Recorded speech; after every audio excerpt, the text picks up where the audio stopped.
John Durzo, Columbus, Ohio bass player, now in Orlando, Florida for since 1998. Yes, 1998. So yes. you're a lifetime musician. There's like a, when I say this, it's a concept not a lot of people know because sometimes we get these musicians that um, once they start having kids and once they have to put the music down. So you've always made it a part of your life, which is Yeah, admirable, which we yeah. love. I bypassed the kids part. I don't have any children that I'm aware of. Yeah, me either. It's a bass player thing. I've been married for going on 28 years this year. So if she says we don't have any children, so I kind of believe my wife. All right. Well, that's And wonderful. yeah, and if I do have any children prior to that, I'm sure that they would drive up and say, "Hello, I'm your son or daughter." Mm-hmm. Give them $100 and shut the door and go. So anyway, so I got to ask you because you're the first bass player in this series of we're checking out the musicians and the music scene of Columbus, Ohio, and that you're the first bass player that I've gotten to chat with. So in your experience, and this bass is your thing, I have to ask you what makes a great bass player. What do you think makes a great bass player? Somebody that can cop the groove. You gotta play with the rhythm section, play with the drummer. I don't listen to a bass player's chops. I could care less about that. I want to see if he's tight with the drummer, Mm-hmm. and are they in the pocket. If they're not in the pocket, then forget about it. Yeah. It's just I just and I don't care about music store licks. I could care less about that. Dweedly dweedly stuff. Yeah. Yeah, I mean, if you're doing Lady Madonna in 5/4, you and the drummer better be cooking. Yeah. Yeah. So So it's pocket. So all right. So now where did you get your start in music? Not necessarily in bass, but in music. in music, it was late 50s, um, and I was just starting to listen to rock and roll, and Johnny and the Hurricanes came out, and the tenor sax just kind of grabbed me.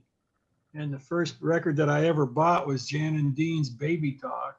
Okay. I don't know why. I was just, incredibly heavy with the reverb. You could barely hear what they were saying, but it just caught my fancy. And so I decided to be a sax player. And it got me in the music business, got me in my first two bands.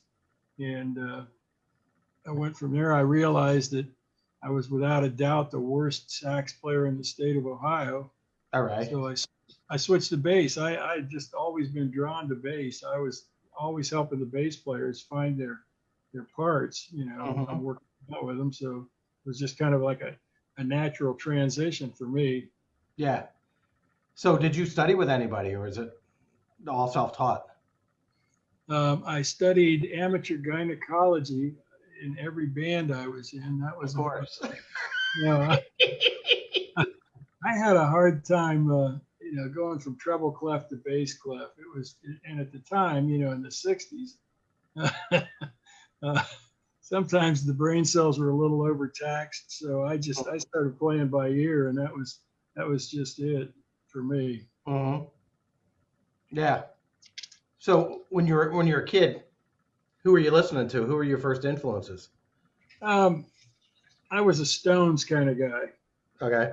opposed to the Beatles. Although the Beatles are Yeah. incredible, talented songwriters. But the Rolling Stones, I like the idea of the bad boys, Yeah. the gritty rhythm and blues stuff. I kind of like that quite a Yeah. bit. Yeah. So it's like for those who don't know, it's like musician attitudes or musician. Either you're a Stones guy or you're a Beatles guy. I'm one of those few people that are both.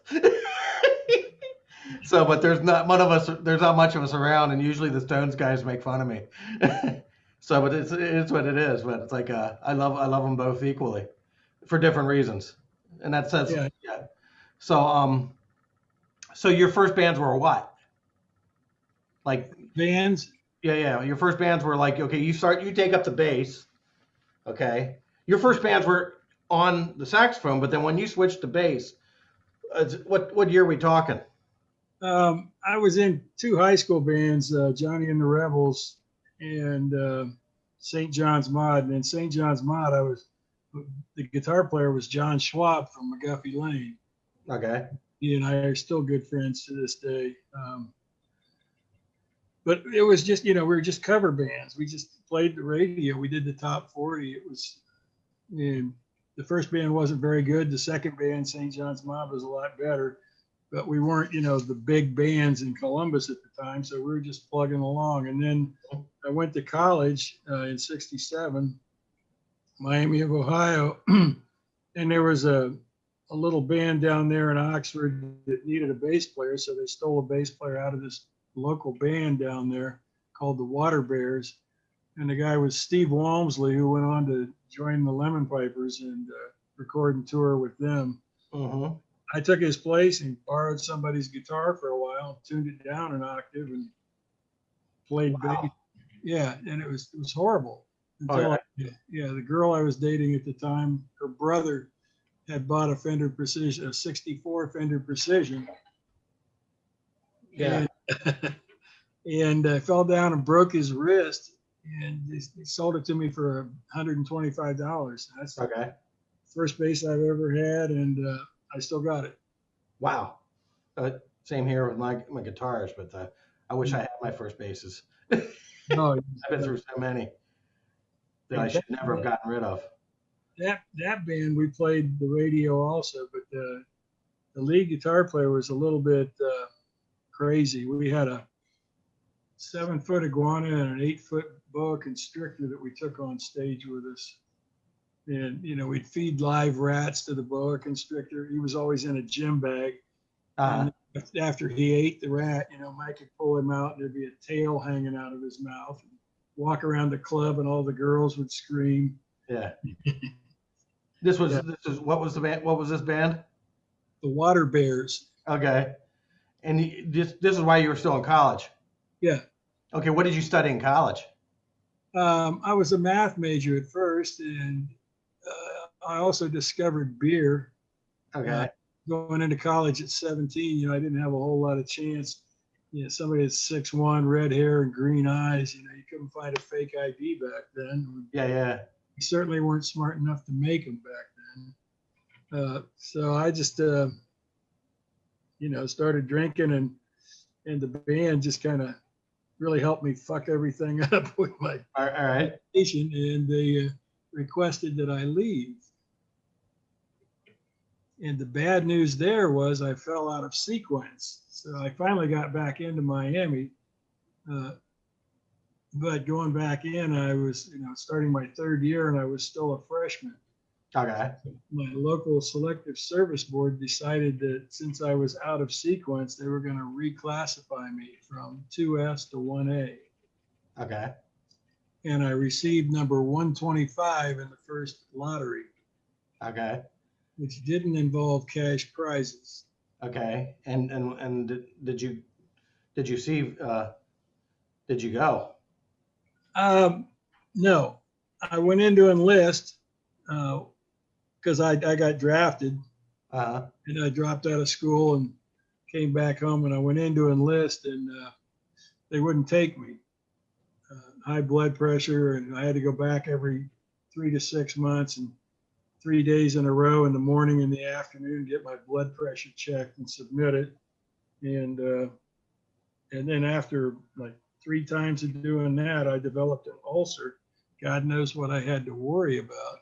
Yeah. Well, it was a permanent deferment for me. And yeah. So that's a weird. The weird thing is high blood pressure probably saved your life. Yeah. Yeah. in a really sick sort of way. So, yeah. So you drop out of college at that point? Yes, I did. Is this around the time that was it like JD Blackfoot was getting together or what? was coming up close. In '69, when I flunked out, I went back home, and I was friends with a guy named Michael Shortland, who was a guitar player who had taken. I'm not sure if you're familiar with the Dantes from Columbus. No. There was a guitar player, Dave Workman, that's out in San Francisco now, phenomenal guitar player. Was a guitar player that he left to form the Dave Workman Blues Band. Michael Shortman joined that. There was another high school band in town called they were the Electras, and then they became the Fifth Order. Billy Carroll was the original drummer with them, and then he was the singer. And then another guy from Arlington, Frank Pierce, was a drummer and a singer, and also played piano and had all kinds of music schooling. The four of us got together and formed a band called Sweat Big House. Okay. And then after that, when I got back into school and then got drafted and all that, that's when I just, kind of, once I got that deferment, I kind of dropped away from everything and just concentrated on bass. But my meeting Frank and Billy and Michael at that time was pretty crucial in the rest of my history. Mm-hmm. Because in 1970, Michael Shortland called me up from Athens, Georgia. He was down there with JD Blackfoot and Clarence McGurr, the drummer, and they needed a bass player because their bass player had moved to Athens with them, but had gotten homesick, and told him that he was going to the library. Mm-hmm. You never want to believe a bass player when they say, "I'm going to the library." I'm sorry, it just doesn't go with the job description. So the library is code language for something else. Good word for bus station and bus trip back to Columbus. Yeah, right. Because he was homesick, but he left everything there, including his bass, which man, cardinal sin. Yeah. So you benefited from that. Yeah, they called me up and I flew me to Atlanta, and they picked me up in Atlanta, and we drove over to Athens. JD had a little schoolhouse that he rented out in the country, about 10, 15 miles from town. And we walked in the front door, and there was a gymnasium, and at the end of the gymnasium was a stage that was about 3 or 4 feet off the ground. And there were 2 SVTs for me. There were 200-watt Marshall stacks for Michael, this huge Altec Lansing PA system. And then Clarence, who was a tap dancer, had this huge double bass set. Mm-hmm. Boy, he could make those things sing. And that's a thing, apparently. A lot of really great drummers have a tap dancing background. Really? Like Steve Gadd. Oh, really? I didn't know. There's a bunch of them. Names are escaping me, but it's like that's a thing. It's like the tap dancing and drumming. There's a lot of them. A lot of them, like historically, not so much anymore. But JD Blackfoot that was a band and a guy that was from the Columbus area. Yes. And you had to go down to Atlanta to audition, or not even audition? No, Michael told JD that I was the guy from playing. The short time we were together in the summer of '69 with Sweat Big House. Okay. And so we just, it was all original. It was from his album and some new stuff. And Michael and I and Clarence were in on, we were called Uncle Billy. So it was JD Blackfoot and Uncle Billy. He wanted to give his backup band some kind of notoriety and name so that they could go out and do things on their own if they wanted. Yeah. That never materialized, but we had that opportunity. Explain the importance of JD Blackfoot in the Columbus area over the years. Because he was, born, I think it was in Maryland, something like that. And he moved around a little bit with his parents, and they ended up in Columbus. And to me, everybody, bad-mouthed him all the time initially, but he went out and got a record contract.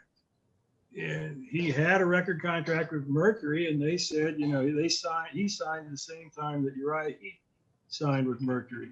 Okay. Yeah. Uriah Heep was given all this money, and he was given a little pittance, and they told him he had a weekend to record his album, and so he went in and did the Ultimate Prophecy, and at the time Craig Fuller from Pure Prairie League was playing with him. Okay. And he had a Dan Waldron, the late Dan Waldron, Tinkerbell was his drummer, phenomenal drummer. Uh-huh. And then he had Jeff Whitlock on guitar, and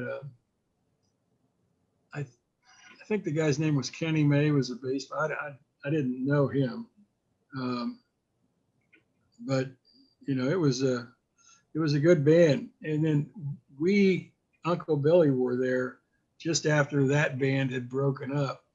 But Okay. the significance of Columbus was that JD was getting national airplay, and he was, I don't know if he was the first, but he was one of the first people to really kind of hit it big. He is, he's to this day, he's, in the Hall of Fame in St. Louis music. Yeah. Over there. He's just huge over there. We've done a lot of gigs with him here lately, the last, 10 years or so, a lot of CDs. Yeah. Yeah. He's still at it. He's still at it.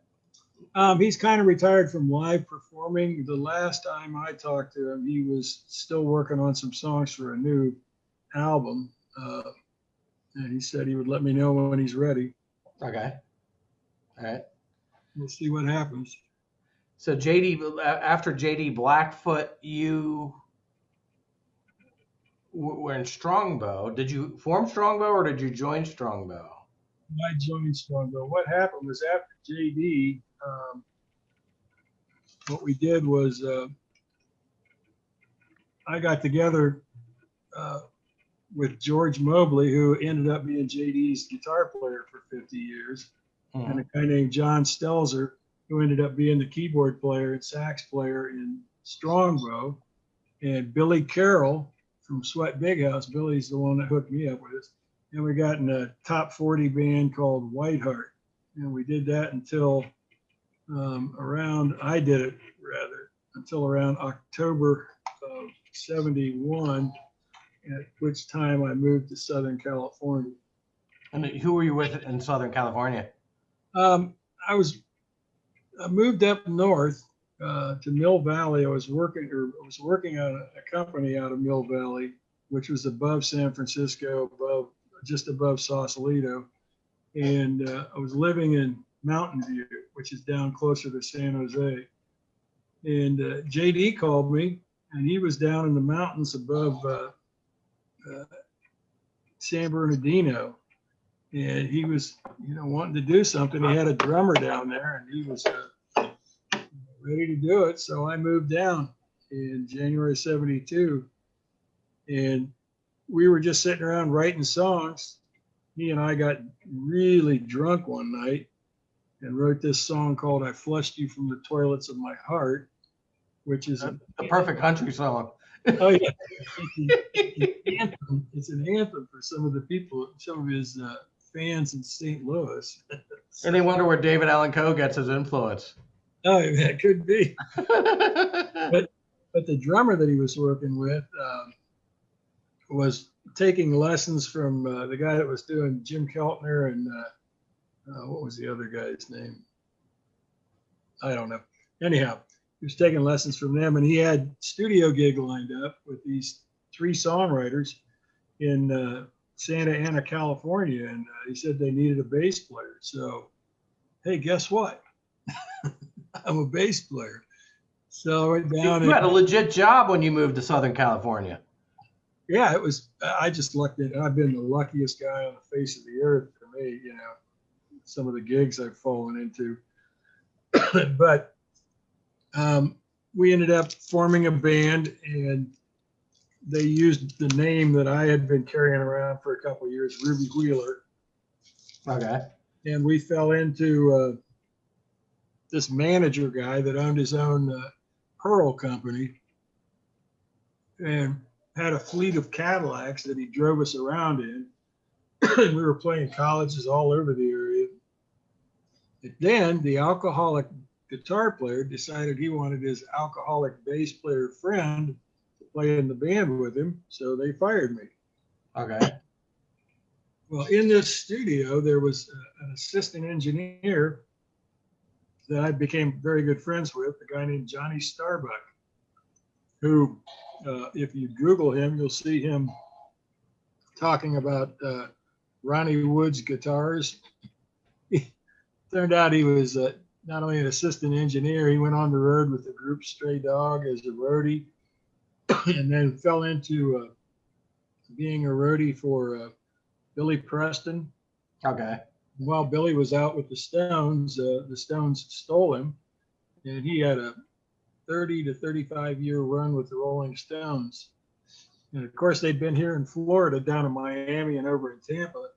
Mm-hmm. Excuse me, my wife and I went to see him. And then the Stones were set to play here in Orlando. And I'm like, oh, perfect, you know.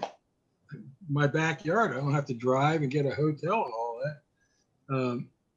And I called him and said, you know, he says, if you want to see me, you're going to have to come, you know, into Mexico in the mountains, because I retired. Son of a bitch, you know, makes me drive all over the place, comes to my town, and then he retires. But that's where I met Starbuck. And he knew that a Texas guitar player was coming into town, was looking for a band. And Billy Carroll from Ruby Wheeler had moved out to California with us. He helped me because, you know, we didn't have a drummer other than him. He came in and we jammed on Timmy's songs. And Timmy gave me the gig. And so then we had to go back to Hollywood, where he lived. And he had a keyboard player that he knew that came in. And we started auditioning drummers at Studio Instrument Rental in Hollywood. And one of the guys we got was a guy named Brian Glasscott. He was a British guy, a little British guy. Ended up being the drummer for Martha Davis and the Motels. Okay. Yeah. He came from a British group called Rose, and he was really into time signatures. He wanted to do things in odd time signatures. That wasn't the guy from Tyler. That wasn't the guy from Tyler. No, Randy.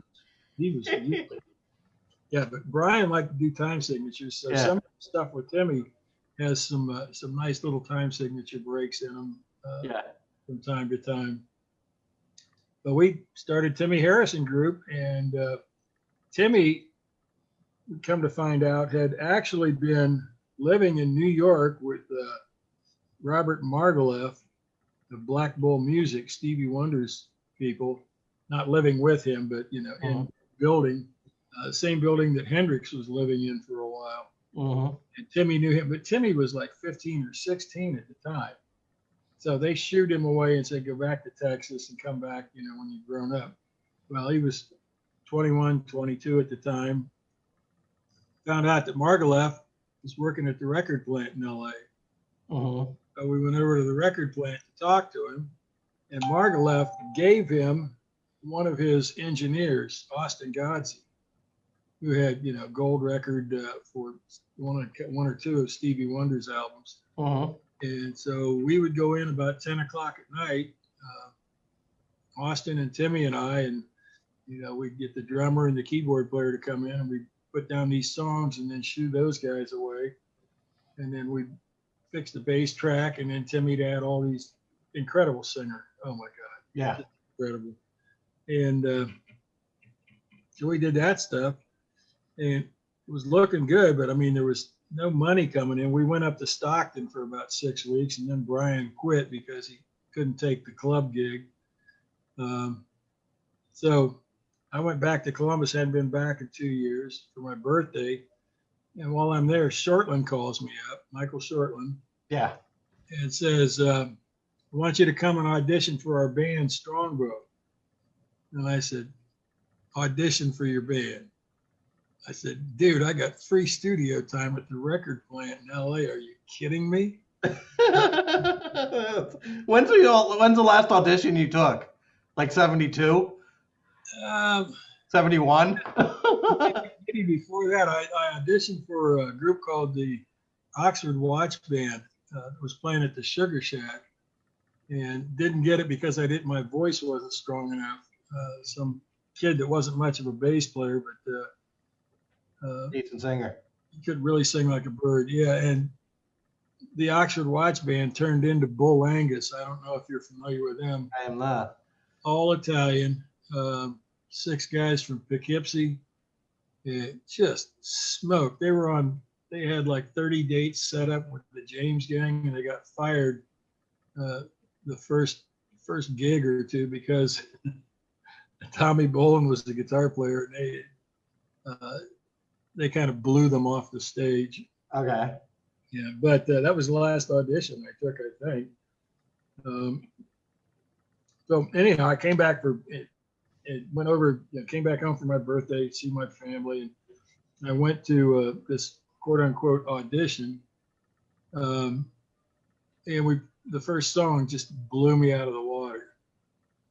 The guy was singing lead, was playing an electric trombone with a con multivider on it and through a wah-wah pedal. All right. And I'm just like bitches brew. I'm shitting myself. I said, are you fucking kidding me? Listen to that. Yeah.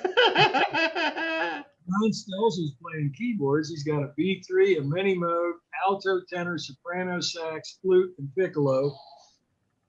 And then David Smith, one of the best drummers in Columbus at the time, I mean, he was just a monster, was in the band. It was just like, I was sold the first song, but I wanted to hear 3 or 4 more to make sure that wasn't just a fluke, that they had written one good song. And boy, they were all good. And so I talked Bill, the singer, into riding back to California with me and picking up my stuff. Timmy had gone to Texas to see his wife, and never came back. No, he came back, but he was not happy with me because I just kind of said, well, I got to go, and then it turns out that Stray Dog moves to L.A. and they decided to add Timmy in the band. I would have been sitting in the middle of the street anyhow, so yeah, everything worked out. Yeah, and so we went out there, and on our way out there, we're going through this little burg in New Mexico, and the doors are open and the wind is blowing and all that. And there's this little cop sitting in the gas station with his feet up on the desk with the door open. And we did our thing. Bill used the bathroom. We got back in. He pulled us over. Yes. Son of a bitch pulled us over. He says, when you got out of the car, I smelled some marijuana. And I don't smoke. I never did, really. I mean, a couple times maybe, but that was it. But there was a little roach in the ashtray. I don't know where it came from, and I won't name names.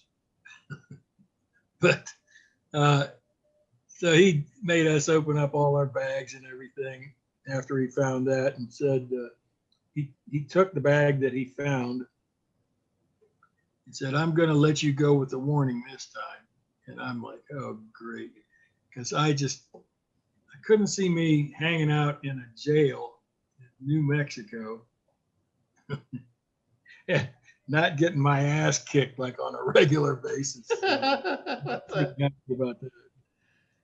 So we went out and got our stuff and came back. And then it was just like a whirlwind. We were in Michigan, I would say half to 3/4 of the time for the first year and a half. And any chance we got, we'd go into a recording studio. We made this demo tape and sent it off to New York. Was the demo tape that got us the album deal. Uh-huh. And it sounded like us. And when we did the album, a couple of songs got arranged a little differently. Okay. And then it was kind of wimpyized. Like one of the songs, it's really a very good song, Move Over Gloom.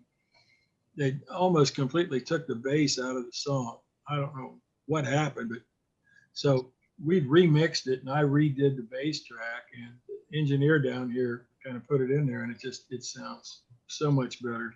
Mhm. But we sent that in, and just touring. That's all we did, and then we started opening up for people. Like a road, you guys were a pretty serious road band. Yeah. Oh Yeah. yeah. So you're how many albums did you guys do?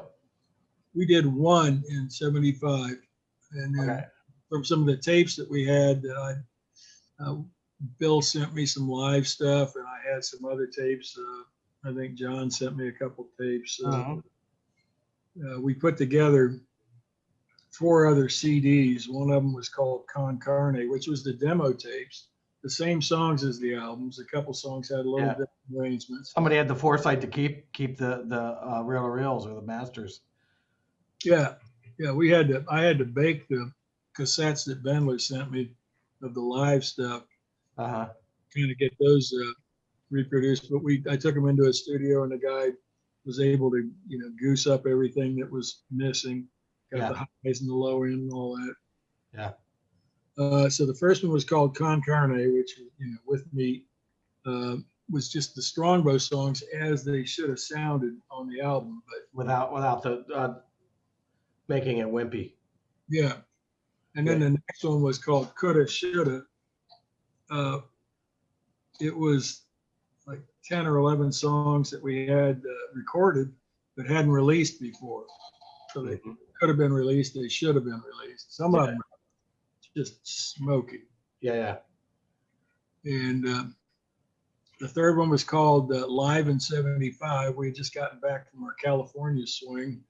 And I would say we were at the height of our tightness as a band. I mean, the drummer and I'd walk on stage and fart at the same time. It was that tight, It's tight, everybody. Yeah. And then the fourth one was in April of '79. I'd been out of the band for 3 years, and club owner from Mr. Brown's was now managing the Sugar Shack, and he wanted us to do a reunion at the Sugar Shack, and gave us the bar for a week to rehearse. And what's the Sugar Shack all about? I hear a lot about the Sugar Shack. Tell everybody about, like, this is in Columbus. Yeah, Columbus, okay. And it's Wayne Cochran and the CC Riders. Bob Seger used to play there for $1. Just Bull Angus was there. Mm-hmm. All these bands that come in and play, big bands. As a matter of fact, that group I told you about, Whiteheart, we actually opened up for Long John Baldry at the Sugar Shack. Mickey Waller was playing drums, and Ian Armit was the keyboard player. Yeah, it was quite a band. Yeah. Yeah, the Sugar Shack was just a rock and roll club. Yeah. And it was, just like the Gods used to play there a lot. There was a group called Black Leather Touch that played there all the time. Great place to go. So in you're talking about the Gods, you're talking about all these. What was the scene like? Was it, when I say this, did you inspire each other, or were you like, it was a super competitive, or what was your take on that? It was more competitive in the Muff Brothers, Muff's Money days. There was another group called Rosie.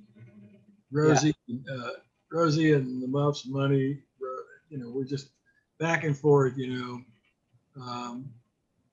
then there was McGuffey Lane was in there, kind of like a country rock band, but they had a huge following. And so, any day going down High Street on campus, you'd see McGuffey Lane at the Castle, or it was called Zachariah's Red Eye Saloon. It was a 3-story house with the center cut out, and the stage was on the first floor. And of course, Strongbow played there one time, and some idiot on the 3rd floor knocked a pitcher of beer over. Where else would it land but the Hammond B3, right? Over the key.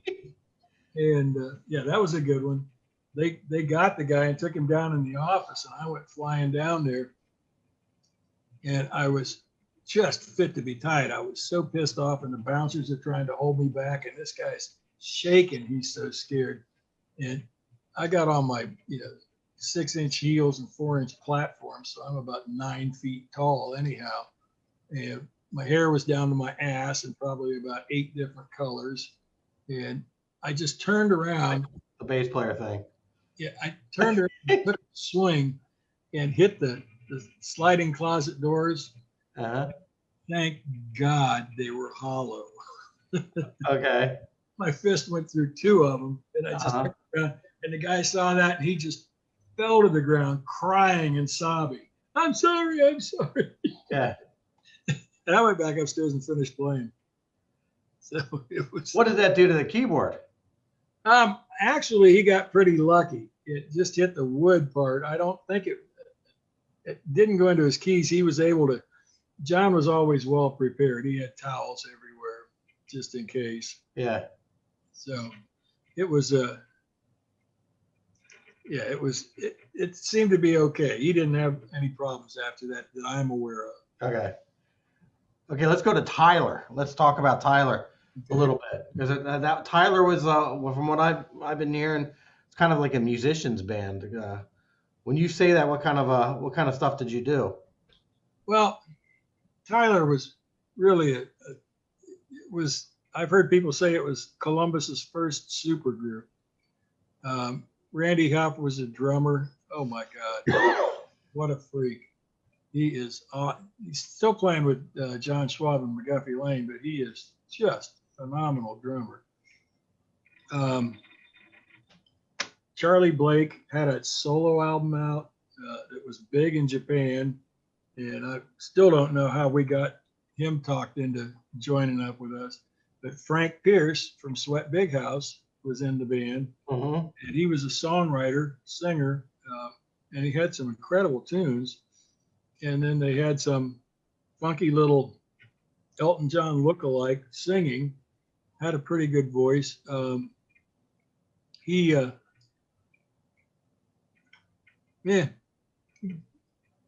kind of strange lad, shall we say. Let me see, there was Frank, and then he had a guitar player that was into fusion. So there was a lot of that.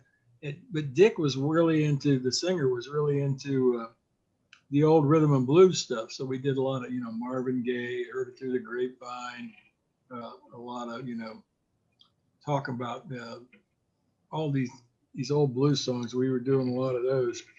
And then the originals just smoke. Here I am with an SVT, and I got Moog Taurus pedals, and I'm running through the SVT.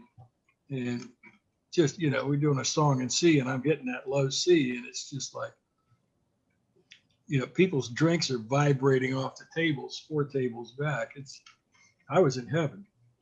But this band was just incredible. But there was a, shall we say, a tendency to become intoxicated in many different means and ways. And the assholeism, in myself included, started to come out. Okay. Towards the end of the night. It was, it was incredible, but there were so many different, personalities and so many just, oh man. Great band. We were offered 2 record contracts. They were going to follow up on the one on the West Coast. I had gotten them in touch with the people that did the Strongbow album, and they were hooked up with another label at that time and were willing to, give us a record contract in New York. And Frank and his guitar player chose to go a different way, which was, fine with me. The band broke up because we weren't making any money. But it certainly was fun playing with everybody. Absolutely. Absolutely. Then came, there's a whole lineage of Muff Muff type band. So you got the Muff years, the Muff Brothers. Yeah, Muff Brothers was first. Okay. After Tyler broke up, I was working the door at Mr. Brown's, being a bouncer and a cash taker and things like that. And Tom Wisen from the Muff Brothers came in to see me. They had just gotten rid of their bass player. And he wanted me to play bass for him. He had seen me in Strongbow and Tyler, and it was all excited and everything. And I'm just like, no big deal. Yeah, let's. So I talked to him. I listened to his pitch. I listened to his songs. Went over and jammed with him, and they were working all the time, just constantly. They were making a lot of money. They had a huge PA system, had huge lights. They were doing sound and lights with Jean-Luc Potty, the Tubes, anybody that come through town. They were doing all this stuff for them, and working. And I was, I liked the originals. I didn't like some of the covers they were doing, but what the hell? I went with them, and over the course of a year and a half, maybe 2 years, we got some different members in there.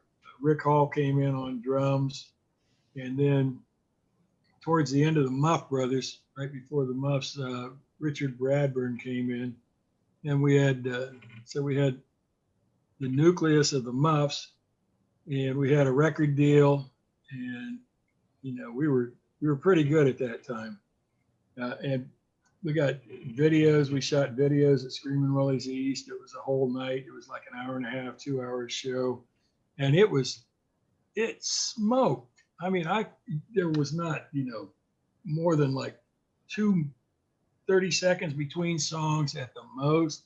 You go from one song to the next, and it was just like a machine. We had, choreographed little stupid things we do on stage that were kind of fun. It was very, very polished. And then we're recording the second Muffs album up in Cleveland, and the singer left the band, and Richard left the band, and we got the guy Neil Andrews from the group Panorama, which was like a Genesis type, almost like a Genesis tribute band. Yeah. Just phenomenal, good musicians as well. Columbus was just a hotbed for musicians. I mean, my goodness, they were just everywhere. And they all, back in the 60s and the 70s, everybody hung that is some of what I'm all about. Is I want to know about the scene like that, and you all knew each other. Oh yeah. So it might have been competitive, but at the end of the day, it was healthy competition. Oh yeah. I mean, we show up on Sundays for these jam sessions, and guys from 5 different bands would get up and play. At a great time. We'd meet up in Fort Wayne, Indiana, and every Sunday over there in some bar they'd have jam sessions. How far is Fort Wayne from Columbus? A couple hours maybe. Okay.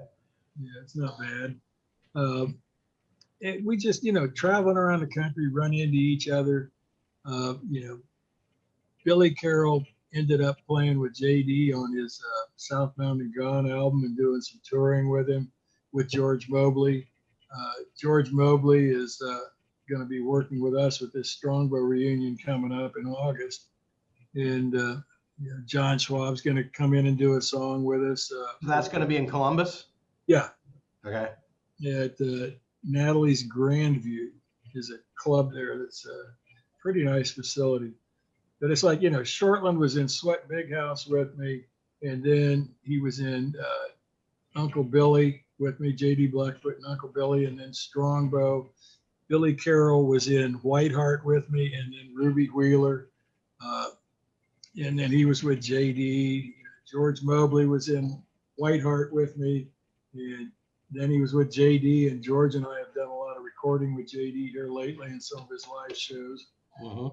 It's just, Schwab played with JD for a while, did the Live in '82, Live in St. Louis '82 album. And just a very tight-knit brotherhood that, I don't see happening there. But like I said, I haven't been there for 20 years. So. Yeah, that's bizarre because you still consider yourself a Columbus musician. Oh, definitely. Yeah, Yep. that is where you are. That is because Yeah. some people relocate now but you completely identify with that. This is my upbringing. This is my roots. This is who I am. Yeah. No, it's so So anyhow, back to the so at some point, the Muff Brothers become money. yes. You're in the band for a while. You're in the band for a while, and the Muff Brothers find it necessary to change their name to Money. Could you tell us the story why?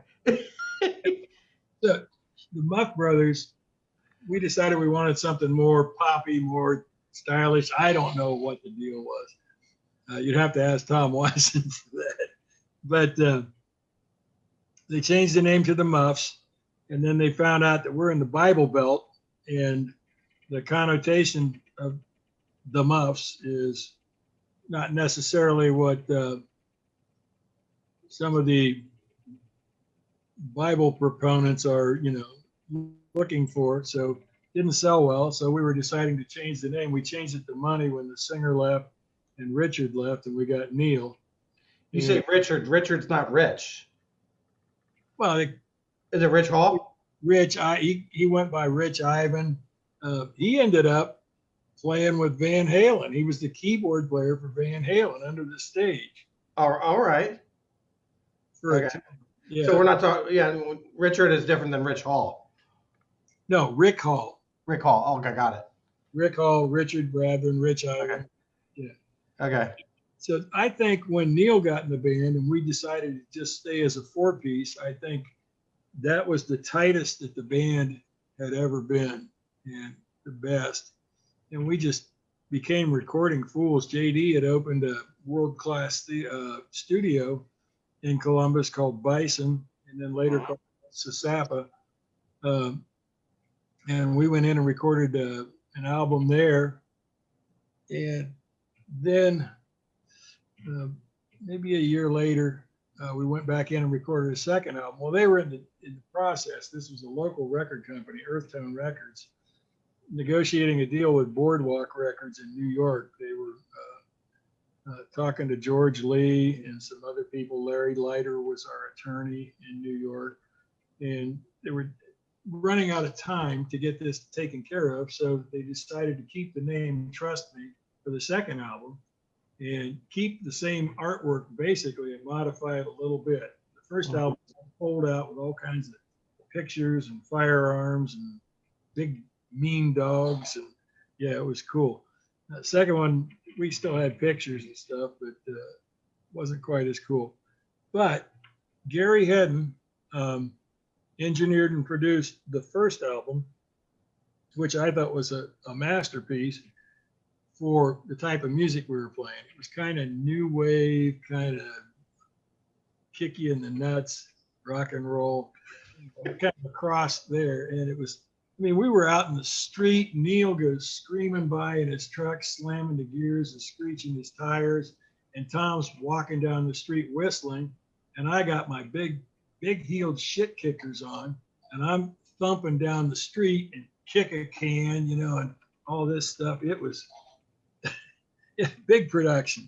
We good out. But then the second one, they brought in Joey Molland, who had signed with Earthtone Records. He brought in this manager, Don Perry, who used to be B.J. Thomas's manager.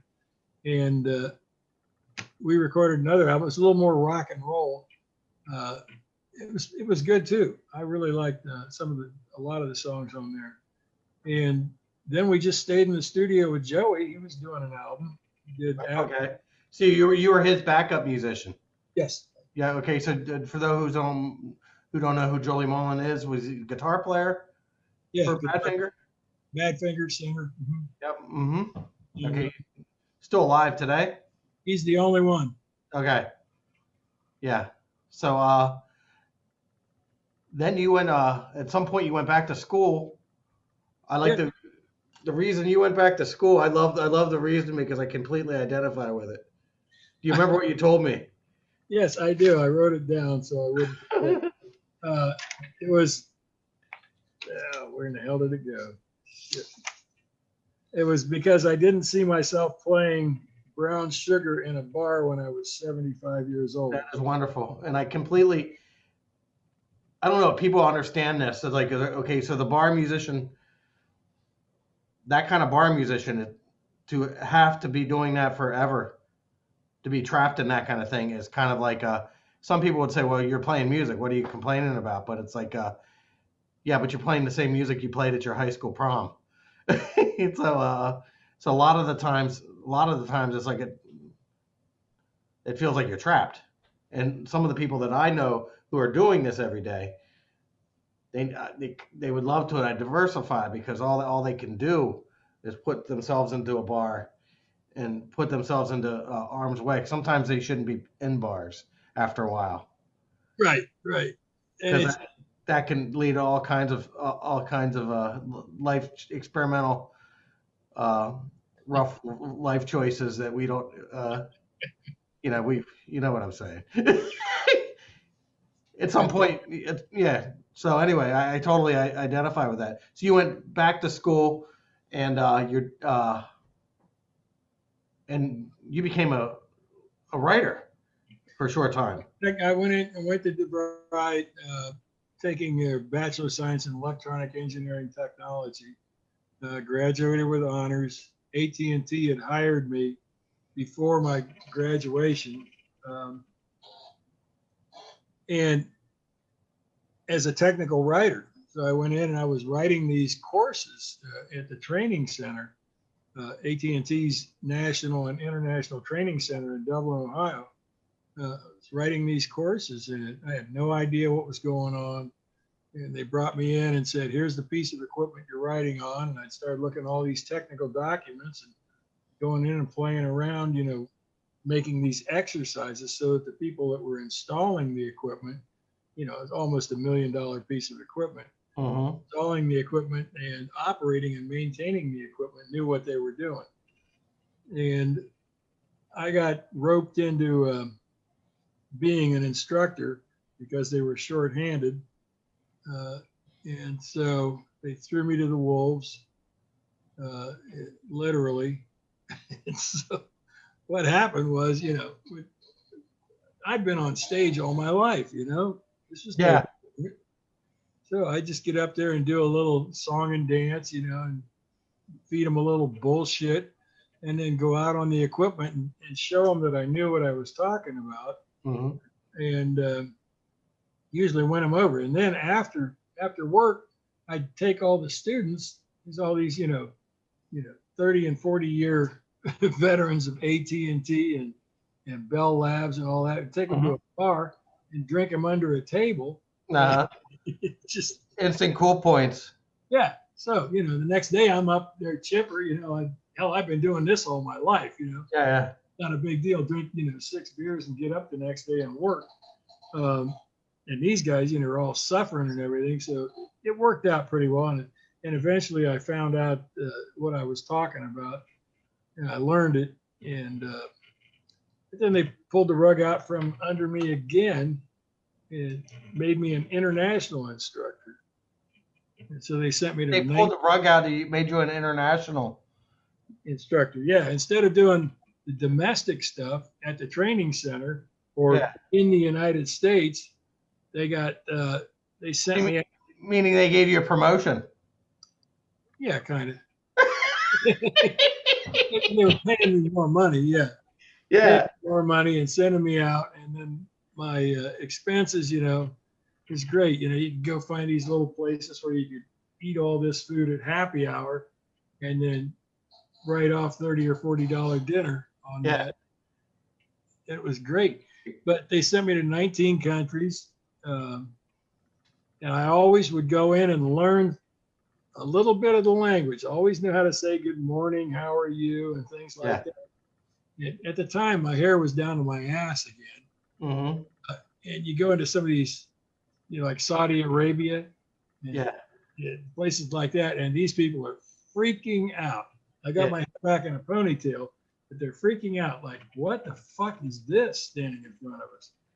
And by the end of the day, you know, I got the Matawa, the religious police, coming in early, an hour early, to have a cup of coffee with me and try and convert me to Islam. Uh, Like, I don't think that's going to work with playing bass. You know? yeah. So, question about, okay, back in the day, the radio stations had a like you. The thing about money and the Muff Brothers, and because they understood how the game, kind of like the business angle, worked. QFM 96 had this contest.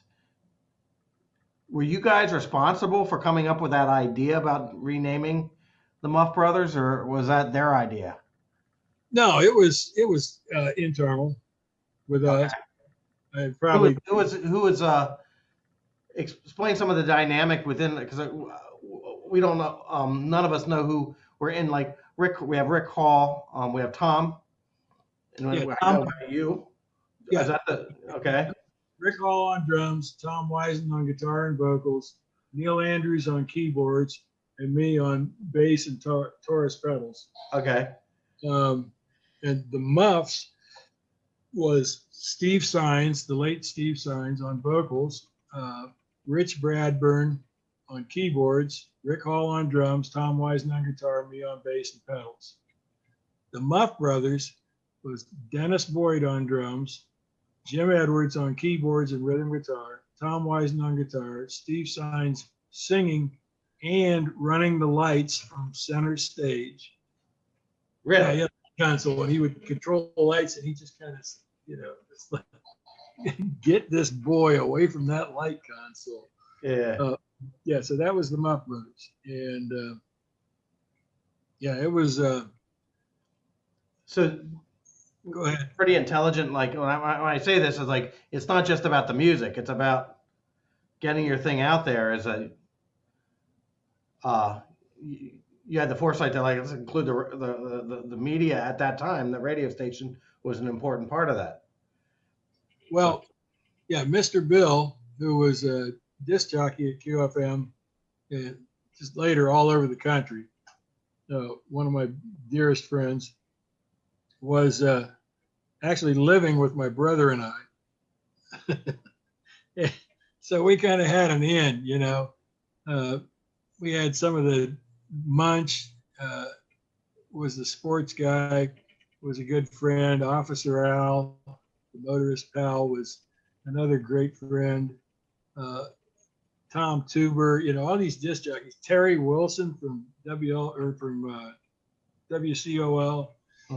Strongbow, you know, we always fit in with that. When Tom Scott came into town, when I was in Tyler, I took Tom after he came in and sat in with Tyler for a full week. Okay. We had to learn. LA Express, Tom Scott. Yeah. Tom Scott, the LA Express, Yep. Tom Scott, and the New York Connection. Yeah. Yeah. Theme from Starsky and Hutch, theme from Beretta. Yeah, we had to learn the theme from Beretta and play it as we introduced him and brought him up on stage every night. Uh-huh. But I think he kind of liked the band. Anyhow, I took him down to see Terry Wilson after we were done at 2:00. Terry was on the late show. And so, you know, we got down there and beat on the door, and he buzzed us in and went up, and Terry interviewed him for like 30, 40 minutes. Well, we're sitting in, me and another guy or two from Tyler were there in the studio cracking beers and handing them, you know, passing them out to everybody. It was great fun. Great fun. Okay, so Mike Geezy is we want to thank Mike because he's the guy that I would not know a thing about you were it not for him. So he's kind of the thing that puts all this to hold together. Rod, you need to be a little more careful with who you choose as friends. Right. No, Mike Geezy and I'm telling you, he was the coolest guy in the neighborhood. Like, he used to live in York, Pennsylvania. Nobody knows that but me. No, I'm kidding. But yeah, so he has moved. He lived 3 houses up for me. We grew up together. He was the guy that had all the Kiss records when my parents wouldn't let me have them because they were afraid I was going to snort glue or something. Because that's what you do when you listen to Kiss. So anyway, so what is your what your favorite story with money that you would like to share from all the money shows? All right. Do you remember the movie Purple Rain? I do. You remember that great big son of a bitch in there with the silver hair and beard? Mm-hmm. I think. Big chick. He was a bouncer at the Agora, the Newport. Okay. Okay. We had a contract when we were the Muff Brothers, I don't know, one of them. We signed a contract for 7 months, 3 weekends out of the month at the Newport Agora, whatever it was at the time. I think it was the Agora because Fritz Snyder was the manager that we signed that agreement with. We were there 3 weekends out of the month for 7 months and sold out 98% of those shows in the Newport, which was 1,500 to 2,000 people, somewhere in there. Mm-hmm. Every Friday and Saturday night, -1 for 7 months. And so Chick was head of security there. And when we finished, for some reason, everybody had guns. The gods, we did. I'm not sure about McGuffey Lane. I'm not sure about Rosie, but I can say, I think, yeah, a couple guys in Rosie probably did. So Chick would drag us up to the balcony in the Newport Agora, and we would shoot guns. We were, Bob Stegmiller was a local guy that owned Factory Productions, had this big PA system on the stage, and we were shooting at his 45-60 cabinets. A couple 9mm holes in the cabinets themselves. Then we started shooting across the balcony into a brick wall. Mm-hmm. And about 5 or 6 shots over there into that brick wall, and then we start hearing this zing, zing, zing, zing, zing, zing. And there was an exit door up there with a fire escape on the outside. So what could possibly go wrong?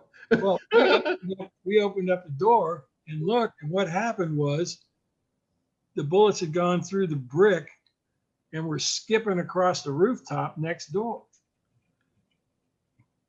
So we had poked a hole in a layer of concrete and bricks shooting across the balcony. So we just started drinking from that point on. I mean, it was, let's just put these away. We're going to get in trouble. So you were talking about Rosie. You played with Carl. Yeah. With Little Thugs? Yes. What was that all about? Oh, God. Carl Sheeler.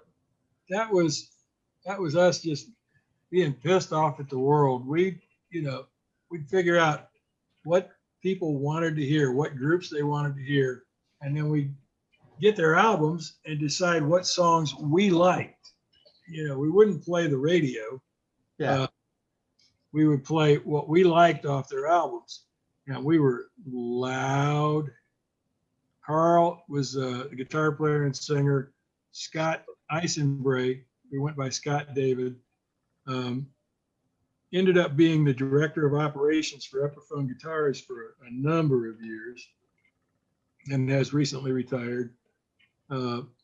He was the other guitar player. Bob McBride was the original drummer from a Columbus group called the Bombardiers. And then we got Lars Diamond to play drums after Bob left. And it lasted, I don't know, maybe a year. It was fun for us. And I just... How was it playing with Carl? I only hear stories. But Carl is a brother. I've known him since the late 70s, early 80s when the group Smokin' came through town. Smokin' was Carl and Robert West, the original bass player from Rosie. Well, a bass player, the most famous bass player from Rosie. Bobby Boos on drums, and then some guitar player, John Lovell was his name. He was pretty darn good. They were just incredibly hot. And then Mark Chatfield from the Gods had started this group called Rosie, and Rick Hall was the original drummer. They had a couple guitar players, another guitar player besides Mark, and they had some other bass player. Well, what happened was Rick came with us, with the Muffs, and Mark happened to get Carl and Bobby and Robert West to all come over to Rosie. Okay. Which became Rose, and they just incredible, great band. For those who don't know, Rosie was really a central kind of you have the Gods, and then Rosie was another one of those kind of big, larger than life bands from the Columbus area. Well, Mark ended up playing with the Silver Bullet Band for 30 years, maybe. Yeah. How many years? Probably 30. Okay. So so that was his band. He started with the Gods. I don't know if he started with the Gods, but certainly. Yeah. Then it was Rosie. Then he was Bob Seger's guitar player until he retired recently. Yeah. Mm-hmm. Okay. Yeah. So it's a pretty close knit. Actually, Mark was talking about doing this Strongbow reunion, and because I had sent him some Strongbow material, he just loved the band and was actually playing it for the Silver Bullet Band. And they seemed to like it as well. But Mark is living in Vegas now, and I'm in Florida. The drummer's in Florida, and it was just the logistics of getting in there and having a week to get everything together. So we're kind of splitting it up among 3 guitar players now. So with the Strongbow reunion on August 14th and 15th at Natalie's Grand. If it's in Ohio, I will be there. Cool. I will be there. So okay, so one or two more questions. I want to ask you, what was the coolest thing about being in a band? You've done it all your life. You never stopped. Like, you went to school, but you went back to it as soon as you.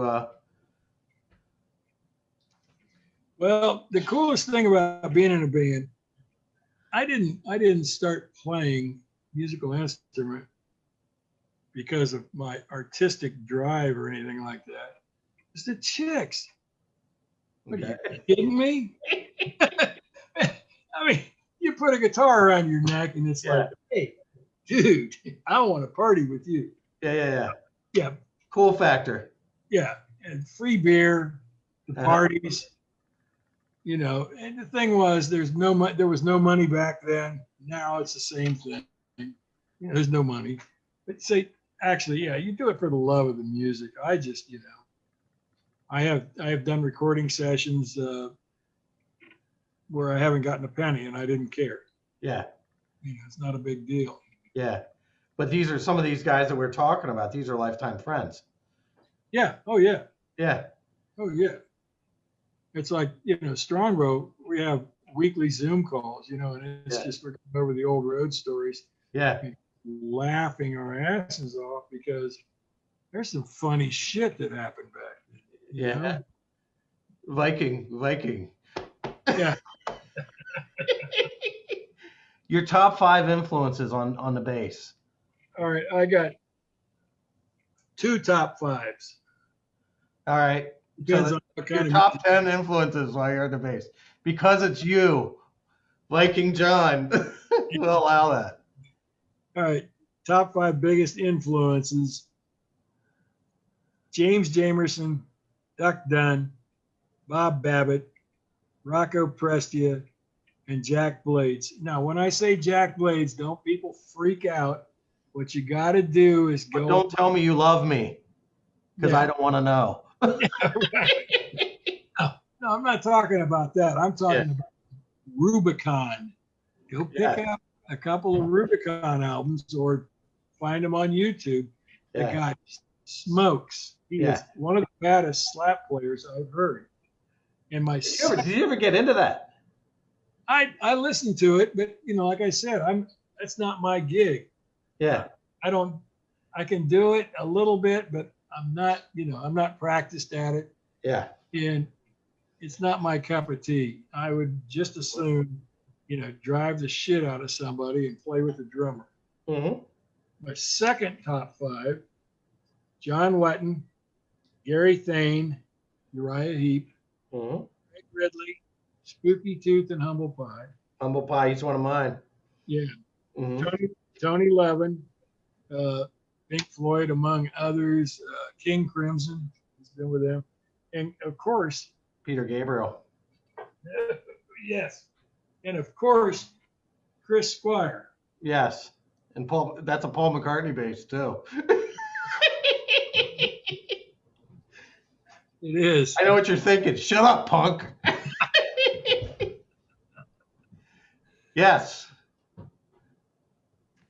Well, thank you, John. We're out of time. We're actually out of time, but this is wonderful. We couldn't do it in an hour.